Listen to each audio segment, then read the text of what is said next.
అందరికీ నమస్కారం అండి. వెల్కమ్ టు సరదాగా మాతో. ముఖ్యంగా అందరికీ ముందు సంక్రాంతి శుభాకాంక్షలు. మేము ప్రతి సంవత్సరం బొమ్మల కొలువు పెడుతున్నాము. అలాగే ఈ సంవత్సరం కూడా ఏ బొమ్మలు పెట్టాము ఏమిటి ఒకసారి మీకు చూపిస్తాము. ప్రతి సంవత్సరం ఒక్కొక్క వినాయకుడు ఆదిదేవుడిని యాడ్ చేస్తూ వస్తున్నాము. ఈ సంవత్సరం కూడా ఒక వినాయకుడిని యాడ్ చేశాం. ప్రస్తుతానికి 6 వినాయకులు అయ్యారు. ఇక్కడ శ్రీకృష్ణుడు, ఇది పొన్న వాహనం అండి. పొన్న చెట్టు నీడలో శ్రీకృష్ణుడు ఉయ్యాల ఊగుతున్నారు. శ్రీకృష్ణునికి చుట్టుపక్కల మొత్తానికి 4 గోపికలు కోలాటం ఆడుతున్నారు. ఇది మహాభారతంలో అర్జునుడు రథానికి రథసారథిగా శ్రీకృష్ణుడు యుద్ధాన్ని ముందుకు సాగిస్తున్నాడు. ఈ యుద్ధ సన్నివేశంలోని కొన్ని ఘట్టాలు, ముఖ్యంగా అర్జునుడు శ్రీకృష్ణుడు ఇద్దరు శంఖం పూరించడం, అటు పక్కన అభిమన్యుడు చుట్టూ కౌరవులు మొత్తం చుట్టుముట్టిన ఒక్కడే ఎలా పోరాడుతున్నాడో చూడండి అభిమన్యుడు. ఇది గుహుడు అండి. గుహుడు రామలక్ష్మణుల్ని గోదావరి నది దాటిస్తున్నాడు ఇక్కడ పడవలో. గుహుడు గురించి మనందరికీ తెలుసు. గుహుడు మీద ఎన్నో మంచి పాటలు కూడా ఉన్నాయి. ఇక్కడ రామలక్ష్మణులు పడవలో గుహుడు ద్వారా పడవ దాటిస్తున్నారు మొత్తానికి. ఇది రావణ దర్బార్ అండి. రావణాసురుడి ముందు హనుమంతుడు తనకి ఆసనం ఏమీ ఇవ్వకపోవడంతో తనంతట తానే తన తోకనే ఆసనంగా మలుచుకొని రావణాసురుడిని ఎదురుగా ఎలా కూర్చున్నాడో చూడండి. ఈ రావణ దర్బార్లో ఒక పక్కన ఇంద్రజిత్తు, ఒక పక్కన విభీషణుడు. ఇది రావణ దర్బార్ అండి.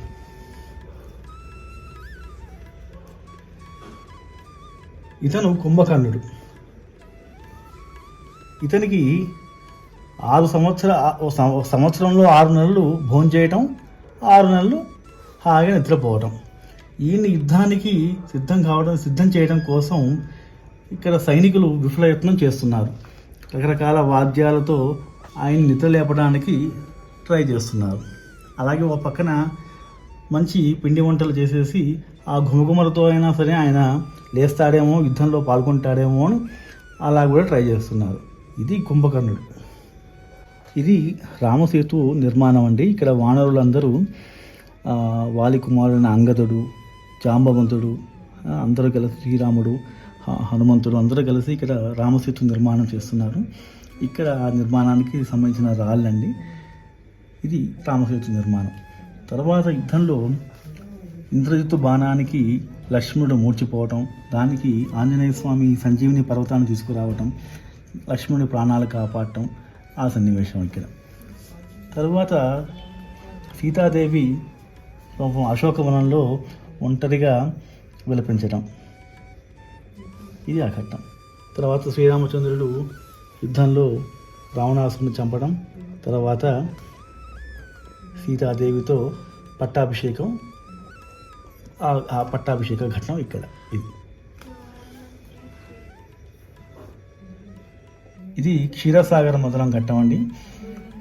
ఇక్కడ వాసుకి అనే సర్పాన్ని, అలాగే మంధర అనే పర్వతంతో క్షీరసాగర మధురం గావించడం, అటు పక్కన రాక్షసులు, ఇటు పక్కన దేవతలు ఈ సాగరాన్ని మధించడం. దీంట్లో అమృతం పుట్టడం, అంతకుముందు లక్ష్మీదేవి పుట్టడం, కామధేనువు, చందమామ వీళ్ళందరూ పుట్టడం, తరువాత ఈ పుట్టిన హలాహలాన్ని ఇక్కడ పరమేశ్వరుడు తన కంఠంలో ఉండటం, అందుకే గరళ కంఠుడు అనే పేరు వచ్చింది కదా. సో ఇక్కడ పరమేశ్వరుడు ఆ విషయాన్ని తన కంఠంలో ఉంచటం. సో అందుకోసం కైలాసంలో శివుడు, గణపతి వీళ్ళందరూ ఇక్కడ ఒక పక్కన. విష్ణుమూర్తి లక్ష్మీదేవిని వివాహం ఆడటం, ఇక్కడ లక్ష్మీనారాయణలు ఇద్దరు, లక్ష్మీదేవి నారాయణుని సేవ చేసుకోవటం. ఇక్కడ వివాహ మహోత్సవం జరుగుతుందండి. అక్కడ ఏనుగు అంబారి మీద పెళ్లి కొడుకు ఊరేగింపుగా తరలి వస్తున్నారు. ఇక్కడ వధువు, వరుడు, బ్రాహ్మణుడు దగ్గరుండి వేద మంత్రాలతో ఇక్కడ పెళ్లి జరిపిస్తున్నారు. ఇటు పక్కన పెళ్లి కొడుకు తరపు వాళ్ళు, అమ్మా నాన్న, అలాగే అటు పెళ్లి కూతురు తరపు తల్లిదండ్రులు. అక్కడ మంగళవాద్యాలతో ఇక్కడ మంగళ వాయిద్యాలు ఇక్కడ చూడొచ్చు. అలాగే ఇటు పక్కన వంట వాళ్ళు రకరకాల వంటలు వండుతున్నారు ఇక్కడ వంట వాళ్ళతో. ఇది మొత్తానికి వివాహ మహోత్సవ కార్యక్రమం. ఇక్కడ సత్యనారాయణ స్వామి వ్రతం జరుగుతుంది. ఇక్కడ బ్రాహ్మణుడు దగ్గరుండి వ్రతాన్ని జరిపిస్తున్నారు. ఈ వ్రతం జరిగేటప్పుడు దీనికి ప్రసాదం కూడా మీరు చూడొచ్చు. ప్రసాదం, టెంకాయలు, అలాగే ఇక్కడ రకరకాల వాయిద్యాలతో ఇక్కడ ఈ పూజ జరుగుతుంది. ఇది మాయాబజార్లోని ఘటోత్కచుడి ఘట్టం అండి. భీమసేనుడు హిడింబి కుమారుడైన ఘటోత్కచుడు ఇక్కడ చూడండి, ఇతనికి రకరకాల లడ్డూలు, అన్ని పిండి వంటలు చేసి, మంచి అరటి పండ్లు, గెలలు అన్ని రకరకాల పిండి వంటలు చేసి ఈయన ముందు సిద్ధంగా ఉంచారు. వెనకాల చూసారా, ఆశ్చర్యపోతున్నారు, ఏమిటి ఇంత తింటున్నారు ఏమిటి అని. సో ఇది మాయాబజార్లోని ఘటోత్కచుని ఘట్టం.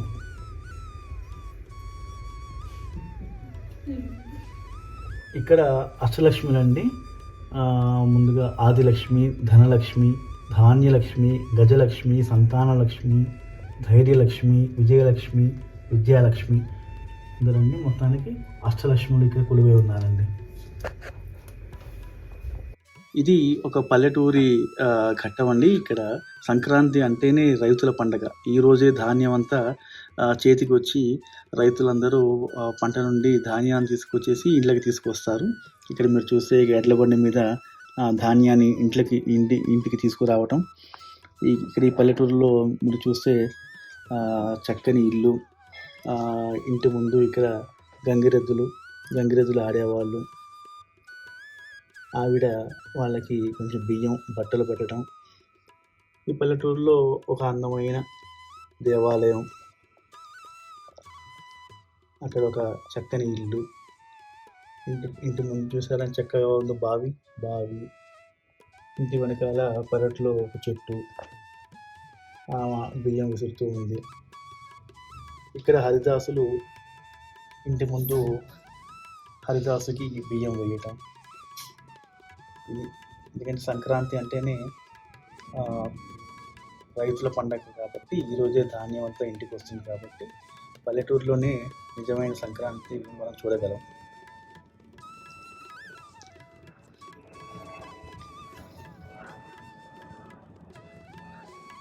సంక్రాంతి అంటేనే పతంగులు కదా, పతంగుల పండుగ అంటారు కదా. ఇక్కడ మీరు చూస్తే ఒక అందమైన పతంగి అండి.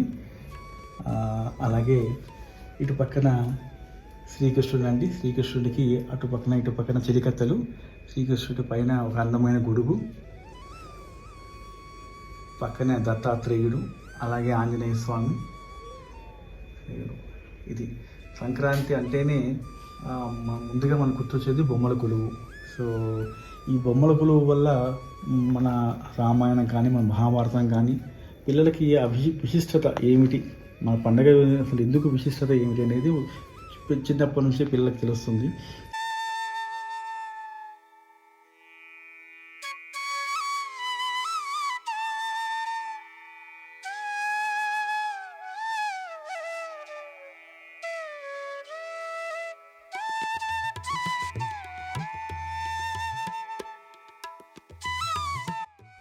ఈరోజు ఆడవాళ్ళందరినీ పిలిచి వాయనం ఇస్తారండి. పసుపు కుంకుమలతో వాళ్ళందరికీ ఇచ్చి వాయనం ఇస్తారు. అలాగే చిన్నపిల్లలందరినీ కూర్చోబెట్టి వాళ్ళందరికీ రేగి పళ్ళు అవన్నీ పోస్తారు. సో ఇది మా ఈరోజు సంక్రాంతి బొమ్మల కొలువు. మీకు నచ్చుంటుంది అనుకుంటున్నాను. Please share and subscribe. Thank you so much.